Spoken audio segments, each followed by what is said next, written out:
Bismillahirrahmanirrahim. Assalamualaikum warahmatullahi wabarakatuh. Di sini saya akan menjelaskan tentang uji kesukaran, daya pembeda, dan juga pengecoh. Nah, yang pertama di sini ada uji kesukaran. Nah, maksud dari uji kesukaran di sini yaitu bagaimana kita dapat mengetahui bahwa suatu soal itu merupakan soal yang sukar, mudah, atau sedang. Nah, untuk mengetahuinya yaitu kita menggunakan rumus. Kita di sini masukkan yaitu sama dengan, lalu kita masukkan. Nah, setelah dimasukkan sama dengan seperti ini, lalu kita masukkan jumlah jawaban benar ini, lalu kemudian kita bagi jumlah responden, yaitu responden di sini ada 43. Nah, langsung ini ada hasil dari tingkat kesukaran. Lalu kita buat contoh satu lagi, sama seperti tadi ya, rumusnya itu sama dengan masukkan kita jumlah jawaban yang benar, lalu kita bagi jumlah responden kita. Nah, setelah kita masuk di sini, kita tarik aja nanti. Nah, kita tarik aja sampai ujung. Nah, sampai ujung sini. Nah, di sini sudah ada ya dari tingkat kesukaran di sini sudah ditemukan hasilnya, dan di sini ada kriteria, yaitu kesimpulan soalnya ada soal mudah, soal sedang, dan ada juga soal sukar. Nah, untuk mempermudahnya lagi kita buat seperti ini ya. Jadi ada jumlah soal sukarnya di sini ada 9 soal sukar, bisa dihitung dari sini. Lalu kemudian soal sedangnya ini yang berwarna kuning berjumlah 37 soal sedang, dan yang berwarna hijau yaitu soal mudah berjumlah 4 soal. Nah, lalu di sini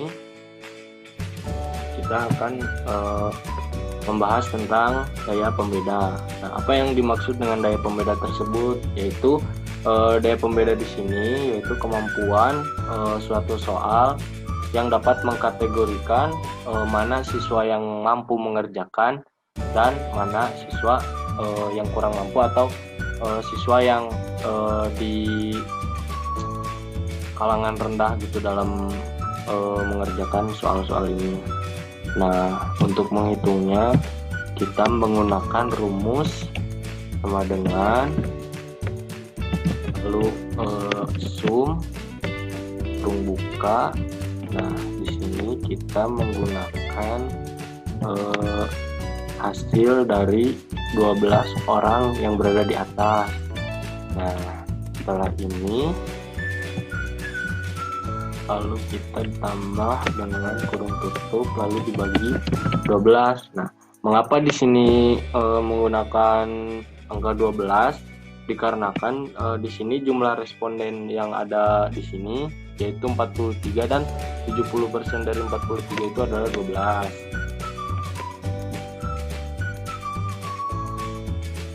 Selanjutnya kita enter. Nah, kita di sini sudah mendapatkan hasil dari batas atas. Nah, lalu untuk mendapatkan hasil yang lainnya kita tarik aja sampai ke belakang. Nah, sampai sini. Nah, di sini kita sudah mendapatkan hasil dari batas atas. Lalu kemudian kita mencari yang batas bawahnya. Nah, rumusnya sama yang tadi, yaitu sama dengan. Lalu kita sebelum ini sama dengan kita menggunakan rumus sum kembali, lalu kurung buka.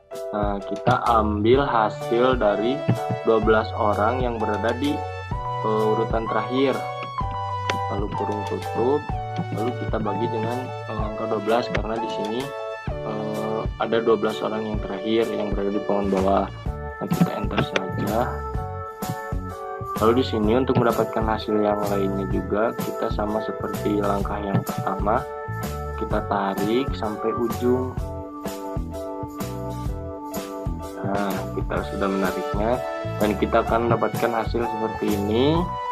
Lalu selanjutnya kita menghitung daya beda. Nah, daya beda di sini kita menggunakan rumus sama dengan yaitu hasil dari batas atas dikurangi hasil dari batas bawah.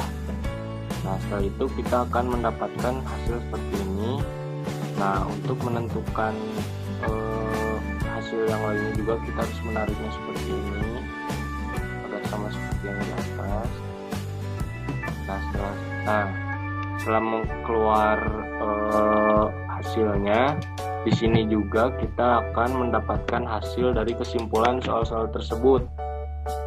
Nah, ada yang baik, jelek, cukup, lalu kemudian ada yang fails, ada juga yang jelek, ada yang baik sekali juga.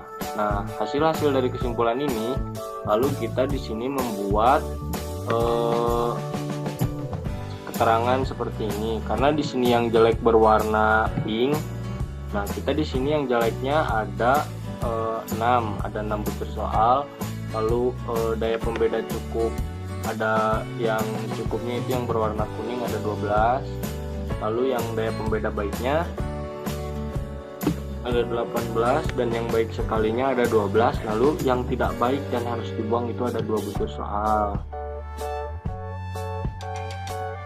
Nah, untuk selanjutnya di sini kita akan mengetahui pengecoh dari butir-butir jawaban yang ada di soal-soal tersebut. Di sini kita mendapatkan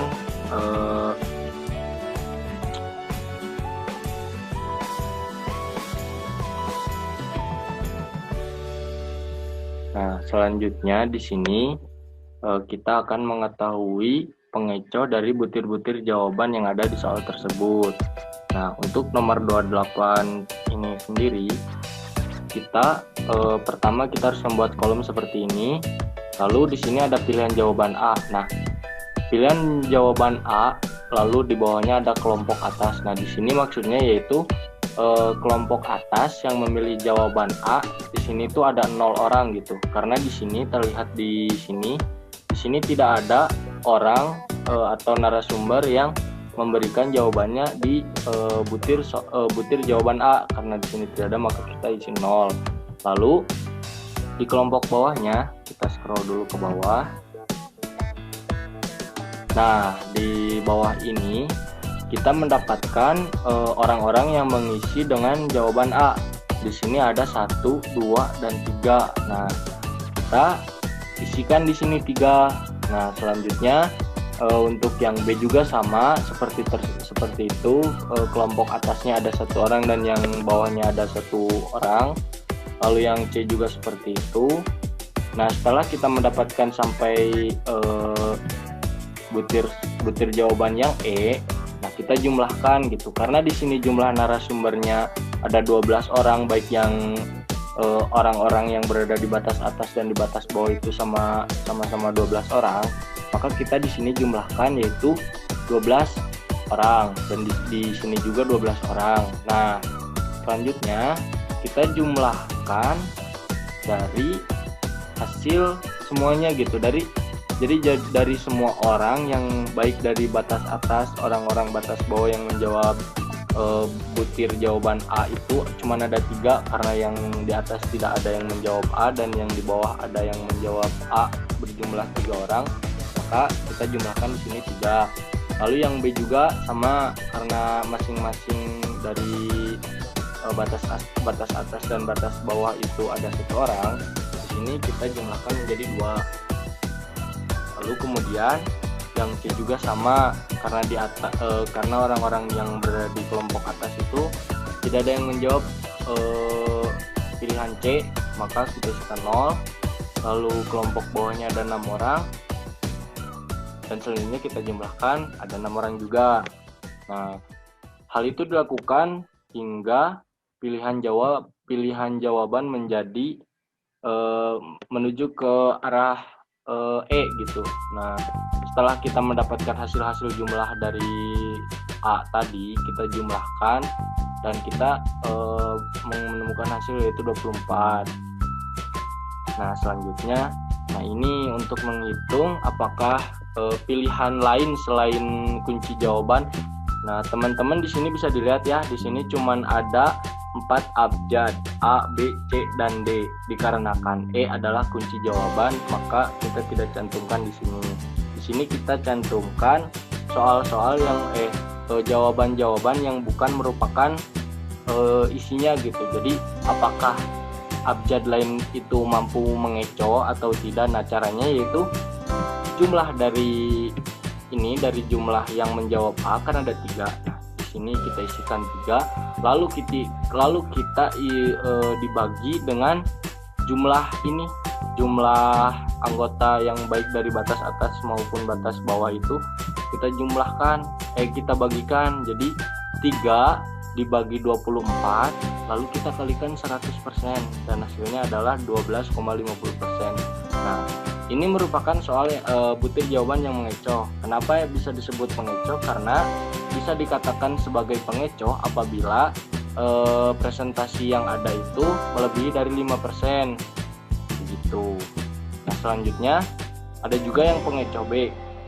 Nah, pengecoh B ini kita ambil juga dari jumlahnya itu kan ada 2.